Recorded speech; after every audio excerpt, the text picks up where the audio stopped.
Hello, BookTube, and welcome back to our thrilling read aloud of The Hound of the Baskervilles by Arthur Conan Doyle, perhaps the most famous mystery novel ever written. We are following the fortunes of the apparently cursed Baskerville family, whose latest representative has been found dead of a heart attack in Baskerville Hall on the moors in Dartmoor, and who was apparently haunted by a giant hound at the very end. A local country doctor has brought this to the attention of Sherlock Holmes and Dr. Watson in the big city, in 221B Baker Street. And Holmes has intuited from what we've seen, I think more than we've already learned, as to how dangerous this thing is. There is one living Baskerville heir, an American named Sir Henry Baskerville, who has been fetched from the colonies and has gone down to Baskerville Hall to see the home of his ancestors that is apparently cursed. And although Holmes finds the case to be very dark and very ominous and very interesting, he warns Watson that they must take all the care in the world.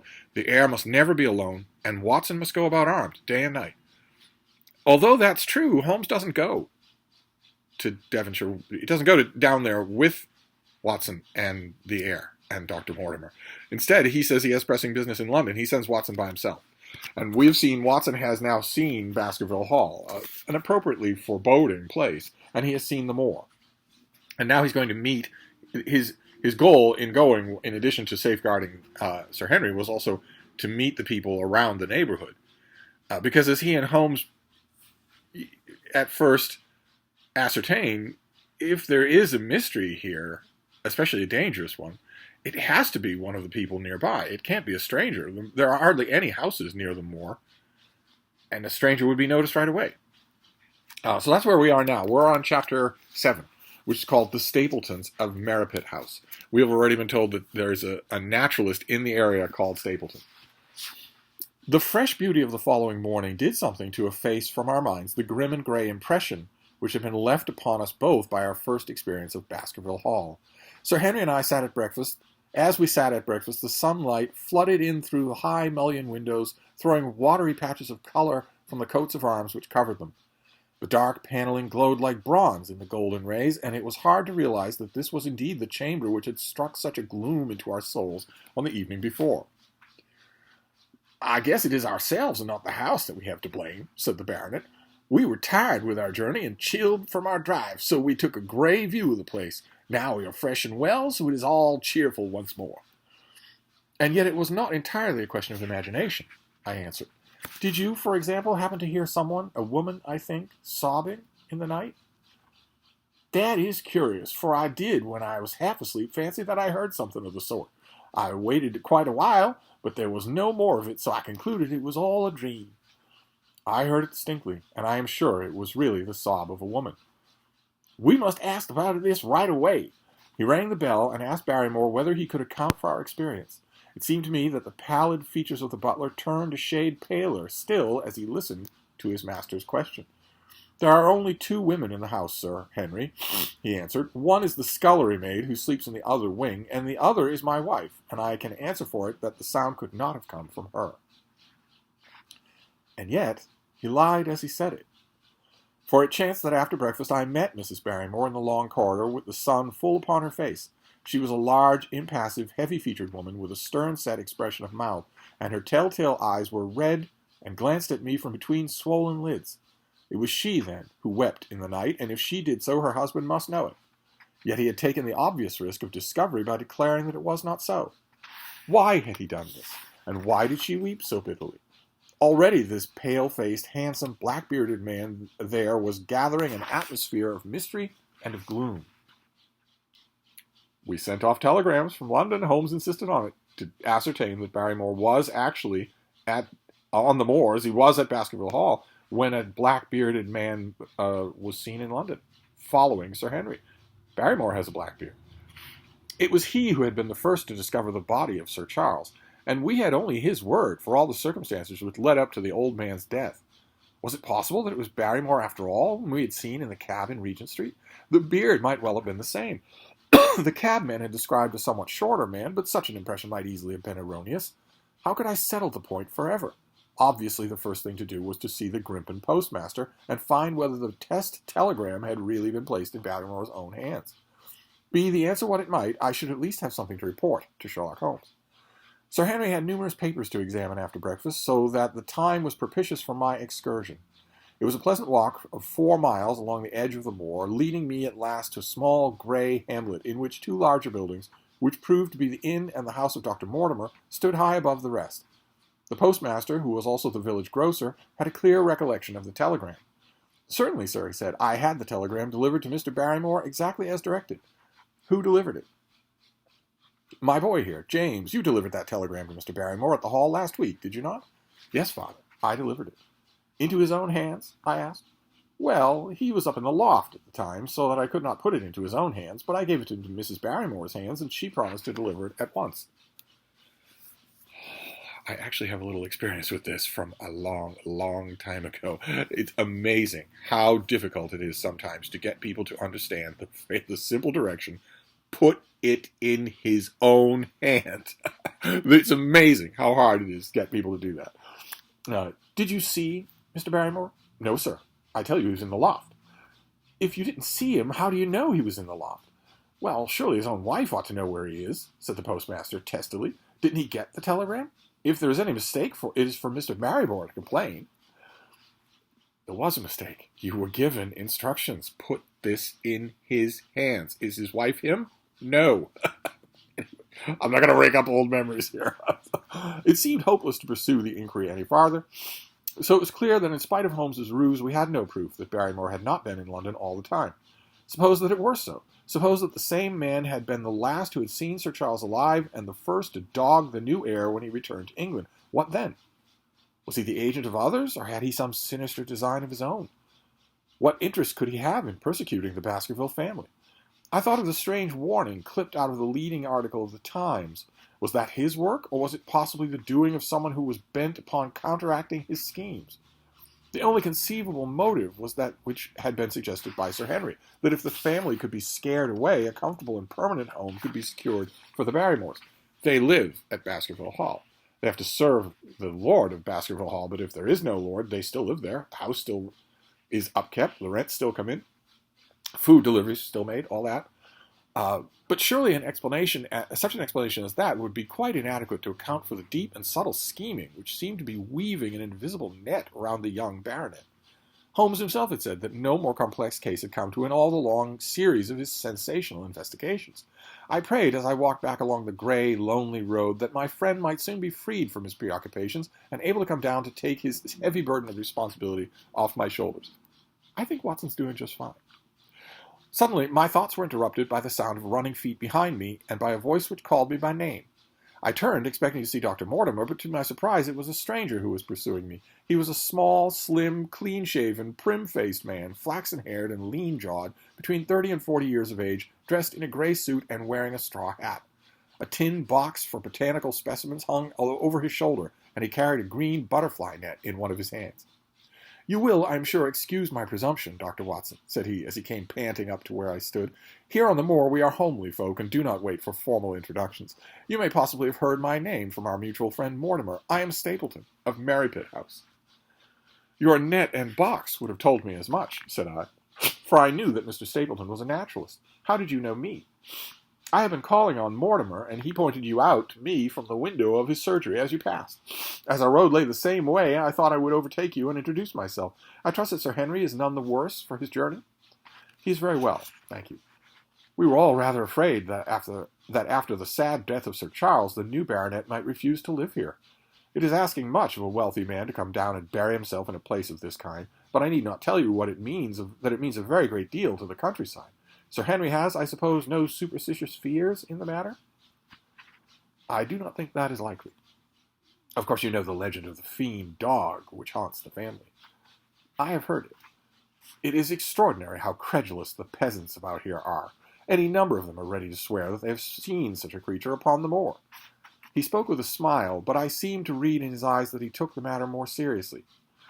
"The story took a great hold of the imagination of Sir Charles, and I have no doubt that it led to his tragic end." "But how?" His nerves were so worked up by that the appearance of any dog might have had a fatal effect on his diseased heart. I fancy that he really did see something of the kind upon that last night in the yew alley. I feared that some disaster might occur, for I was very fond of the old man, and knew that his heart was weak. How did you know that? My friend Mortimer told me. You think, then, that some dog pursued Sir Charles, and he died of fright in consequence? Have you any better explanation? I have not come to any conclusion. Has Mr. Sherlock Holmes? The words took away my breath for an instant, but a glance at the placid face and steadfast eyes of my companion showed that no surprise was intended. It is useless for us to pretend that we do not know you, Dr. Watson. The records of your detective have reached us here, and you could not celebrate him without being known yourself. When Mortimer told me your name, he could not deny your identity. If you are here, then it follows that Mr. Sherlock Holmes is interested himself in the matter, and I am naturally curious to know what view he may take. Just stop right here for a second and ask yourself, are you liking Stapleton? I am afraid that I cannot answer that question.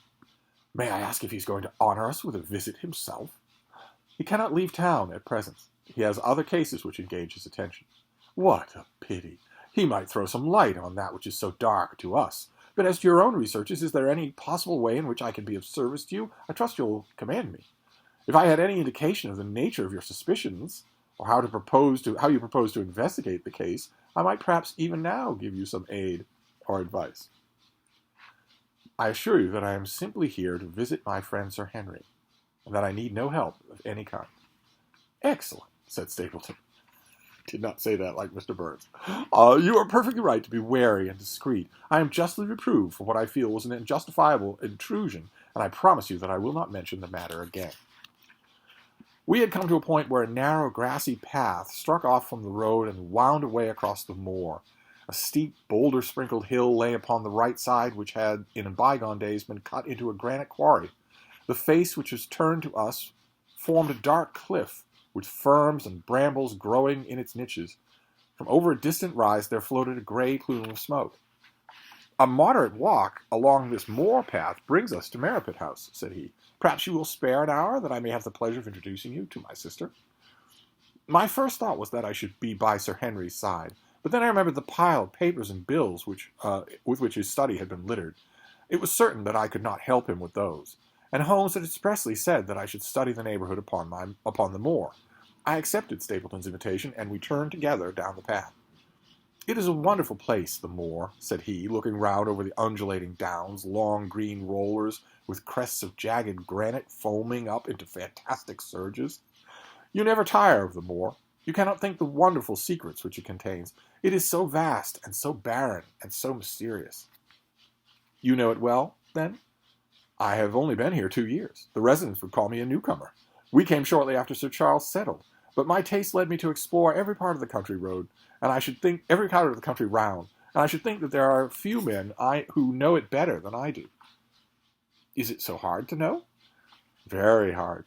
You see, for example, this great plain to the north here, with the queer hills breaking out of it. Do you observe anything remarkable about that? It'd be a rare place for a gallop. You would naturally think so, and the thought has cost several their lives before now. You notice those bright green spots scattered thickly over it?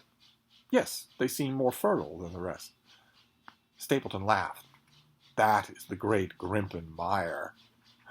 A false step yonder means death to man or beast. Only yesterday I saw one of the poor moor ponies wander into it. He never came out. I saw his head for quite a long time craning out of the bog hole, but it sucked him down at last. Even in dry seasons it is a danger to cross it, but after these autumn rains it is an awful place. And yet I can find my way to the very heart of it and return alive. By George, there is another of those miserable ponies. Something brown was rolling and tossing among the green sedges. Then a long, agonized, writhing neck shot upwards, and a dreadful cry echoed over the moor. It turned me cold with horror, but my companion's nerves seemed to be stronger than mine. It's gone, said he. The mire has him. 2 in 2 days, and many more perhaps, for they get in the way of going there in dry weather and never know the difference until the mire has them in its clutch. It's a bad place, the great Grimpen mire. And you say you can penetrate it? Yes, there are 1 or 2 paths which a very active man can take. I have found them out. But why should you wish to go into so horrible a place?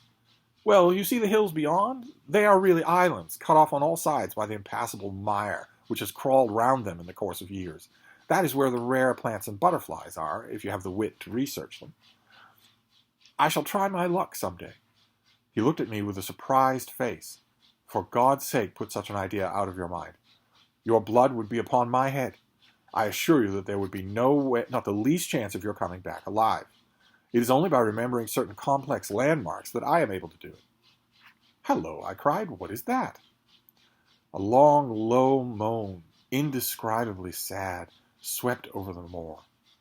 It filled the whole air, and yet it was impossible to say from whence it came. From a dull murmur it swelled into a deep roar, and then sank back into a melancholy, throbbing murmur once again. Stapleton looked at me with a curious expression in his face. Queer place, the moor, said he. But what is it? The peasants say it is the hound of the Baskervilles, calling for its prey. I've heard it once or twice before, but never quite so loud. I looked round with a chill of fear in my heart at the huge swelling plain, mottled with green patches of rushes. Nothing stirred over the vast expanse save a pair of ravens, which croaked loudly from a tor behind us. You are an educated man. You don't believe such nonsense as that. What do you think was the cause of so strange a sound? Bogs make queer noises sometimes. It's the mud settling, or the water rising, or something.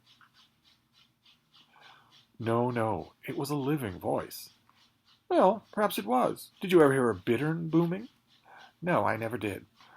It's a very rare bird, practically extinct in England now, but all things are possible upon the moor. Yes, I should not be surprised to learn that what we have heard is the cry of the last of the bitterns. It's the weirdest, strangest thing that I have ever heard in my life. In other words, it wasn't a bird. Does Stapleton seem a little casual? I ask again. Do you like him?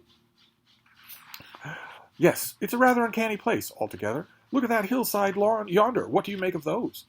The whole steep slope was covered with gray, circular rings of stone, a score of them at least. What are they? Sheep pens? No, they are the homes of our worthy ancestors. Prehistoric man lived thickly on the moor, and as no one in particular has lived there since, we find all his little arrangements exactly as he left them. There are even his wigwams with roofs off. You can even see his hearth and his couch if you have the curiosity to go inside. Living places, if you can get to them. How interesting. But it is quite a town. When was it inhabited? Neolithic man. No date. What did he do? He grazed his cattle on these slopes, and he learned to dig for tin when the bronze sword began to supersede the stone axe. Look at the great trench in the opposite hill. That is his mark. Yes, you will find some very singular points about the moor, Dr. Watson. Oh, excuse me an instant. It is surely Cyclopides. A small fly or moth had fluttered across our path, and in an instant Stapleton was rushing with extraordinary energy and speed in pursuit of it. To my dismay, the creature flew straight for the great mire, and my acquaintance never paused for an instant, bounding from tuft to tuft behind it, his great green net waving in the air, his gray clothes and jerky, zigzag, irregular process made him not unlike a huge moth himself. I was standing watching him in pursuit with a mixture of admiration for his extraordinary activity and fear lest he should lose his footing in the treacherous mire, when I heard the sound of steps, and turning round, found a woman near upon me on the path. She had come from the direction in which the plume of smoke indicated the position of Merripit House, but the dip of the moor had hid her until she was quite close. I could not doubt that this was Miss Stapleton, of whom I had been told, since ladies of any sort must be few upon the moor, and I remembered that I had heard someone describe her as being a beauty. The woman who approached me certainly was that, and of a most uncommon type. There could not have been a greater contrast between brother and sister, for Stapleton was neutral-tinted, with light hair and gray eyes, while she was darker than any brunette whom I have seen in England, slim, elegant, and tall. She was a proud, finely cut face, so regular that it might have seemed impassive were it not for the sensitive mouth and the beautiful, dark, eager eyes. Watson, the ladies' man. With her perfect figure and elegant dress, she was, indeed, a strange apparition upon the lonely moorland path. Her eyes were on her brother as I turned, and then she quickened her pace toward me. I had raised my hat and was about to make some explanatory remark when her own words turned all my thoughts in a new channel. "Go back," she said. "Go straight back to London, instantly." I could only stare at her in stupid surprise. Her eyes blazed at me, and she tapped the ground impatiently with her foot. Why should I go back? I asked. I cannot explain, she said in a low, eager voice with a curious lisp in her utterance. But for God's sake, do what I ask you. Go back and never set foot upon the moor again. But I have only just come. Man, she cried, can you not tell what a warning is for your own good? Go back to London. Start tonight. Get away from this place at all costs. Hush, my brother is coming. Not a word of what I have said. Would you mind getting that orchid for me among the mare's tails yonder? We are very rich in orchids on the moor, though, of course, you are rather late to see the beauties of the place. Stapleton had abandoned the chase and came back to us breathing hard and flushed with his exertions. Hello, Beryl, he said, and it seemed to me that the tone of his greeting was not altogether a cordial one. Well, Jack, you are very hot. Yes, I was chasing a cyclopides. He is very rare and seldom found in the late autumn. What a pity I should have missed him. He spoke unconcernedly, but his small, light eyes glanced incessantly from the girl to me. You have introduced yourselves, I can see. Yes, I was telling Sir Henry that it is rather late for him to see the true beauties of the moor. Why, who do you think this is? I imagine it must be Sir Henry Baskerville. No, said I, only a humble commoner, but his friend. My name is Dr. John Watson. A flush of vexation passed over her expressive face. We have been talking at cross purposes, said she. Why, you have not had much time for talk, her brother remarked, with some questioning eyes. I talked as if Dr. Watson were a resident instead of being merely a visitor, she said. It cannot much matter to him whether it is early or late for orchids. But you will come on, will you not, and see Merripit House? A short walk brought us to it, a bleak moorland house, once the farm of some grazier in old prosperous days, but now put into repair and turned into a modern dwelling. An orchard surrounded it, but the trees, as is usual upon the moor, were stunted and nipped, and the effect of the whole place was mean and melancholy. We were admitted by a strangely wizened, rusty-coated old servant, who seemed in keeping with the house. Inside, however, there were large rooms furnished with an elegance in which I seemed to recognize the taste of the lady. As I looked from their windows at the interminable granite-flecked moor rolling unbroken to the farthest horizon, I could not but marvel at what could have brought this highly educated man and this beautiful woman to live in such a place. Queer spot to choose, is it not? Said he, as if in answer to my thought. And yet we manage to make ourselves fairly happy, do we not, Beryl? Quite happy, said she, but there was no ring of conviction in her words. I had a school, said Stapleton.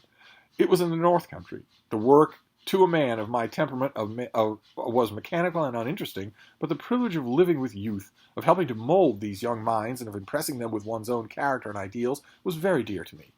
However, the fates were against us. A serious epidemic broke out in the school, and 3 of the boys died. It never recovered from the blow, and much of my capital was irretrievably swallowed up.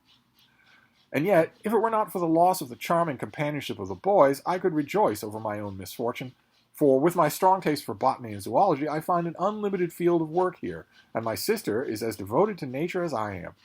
All this, Dr. Watson, has been brought upon your head by your expression that you surveyed the moor out of your window. It certainly did cross my mind that it might be a little dull, less for you, perhaps, than for your sister. No, I am never dull, she said quickly. We have books, we have our studies, and we have interesting neighbors. Dr. Mortimer is a most learned man in his own line. Poor Sir Charles was also an admirable companion. We knew him well, and miss him more than I can tell. Do you think that I should intrude if I were to call this afternoon and make the acquaintance of Sir Henry? I am sure that he would be delighted. Then perhaps you would mention that I propose to do so. We may in our humble way do something to make things more easy for him until he becomes accustomed to his new surroundings. Will you come upstairs, Dr. Watson, and inspect my collection of Lepidoptera? I think it is the most complete one in the southwest of England. By the time that you have looked through them, lunch will be almost ready. But I was eager to get back to my charge. The melancholy of the moor, the death of the unfortunate pony, the weird sound which had been associated with the grim legend of the Baskervilles, all these things tinged my thoughts with sadness. Then on top of these, more or less vague impressions, there had come the definite, distinct warning of Miss Stapleton, delivered with such intense earnestness that I could not doubt that some grave and deep reason lay beyond it. I point out there's nothing vague about a pony dying in front of you. Okay? I resisted all pressure to stay for lunch and set off at once upon the return journey, taking the grass-grown path by which we had come. It seems, however, that there must have been some sort shortcut for those who knew it, For before I had reached the road, I was astounded to see Miss Stapleton sitting upon a rock by the side of the track. Her face was beautifully flushed with her exertions, and she held her hand to her side. "I have run all the way in order to cut you off, Dr. Watson," said she. "I had not even time to put on my hat. I must not stop, or my brother may miss me. I wanted to say to you how sorry I am about the stupid mistake I made in thinking that you were Sir Henry. Please forget the words I said, which have no application whatever to you." "But I can't forget them, Miss Stapleton. I am Sir Henry's friend, and his welfare is a very close concern of mine. Tell me why it was you were so eager that Henry should return to London." "A woman's whim, Dr. Watson. When you know me better, you will understand that I cannot always give reasons for what I say or do." No, I remember the thrill in your voice. I remember the look in your eyes. Please be frank with me, Miss Stapleton, for ever since I have been here, I've been conscious of shadows all round me. Life has become like that great grimpen mire, with little green patches everywhere into which one may sink with no guide and no point to track. Tell me, then, what it was that you meant, and I will promise to convey your warnings to Sir Henry." Watson's pretty sharp, as I will say again. I know that I have a lot of Watson fans listening to this, but he's pretty sharp. He might not have supernatural deductive abilities like Sherlock Holmes, but you can't pull the wool over his eyes. An expression of irresolution passed for an instant over her face, but her eyes had hardened again when she answered me. "You make too much of it, Dr. Watson. My brother and I were very much shocked by the death of Sir Charles. We knew him very intimately, for his favorite walk was over the moor to our house.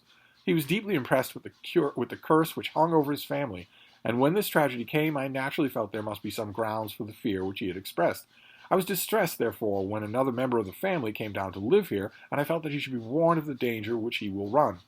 That was all which I intended to convey." "But what is the danger?" "You know the story of the Hound." "I do not believe in such nonsense." "But I do. If you have any influence with Sir Henry, take him away from this place which has always been fatal to his family. The world is wide. Why should he wish to live in a place of danger?" "Because it is a place of danger. That is Sir Henry's nature. I fear that unless you can give me some more definite information than this, it will be impossible to get him to move." "I cannot say anything definite, for I do not know anything definite." "I would ask you one more question, Miss Stapleton. If you meant no more than this when you first spoke to me, why should you not wish your brother to overhear what you said?" "There is nothing to which he or anyone else could object." "My brother is very anxious to have the hall inhabited, for he thinks that it is for the good of the poor folk around the moor. He would be very angry if he knew that I had said anything which might induce Sir Henry to go away. But I have done my duty now, and I will say no more. I must get back, or he will miss me and suspect that I have seen you. Goodbye."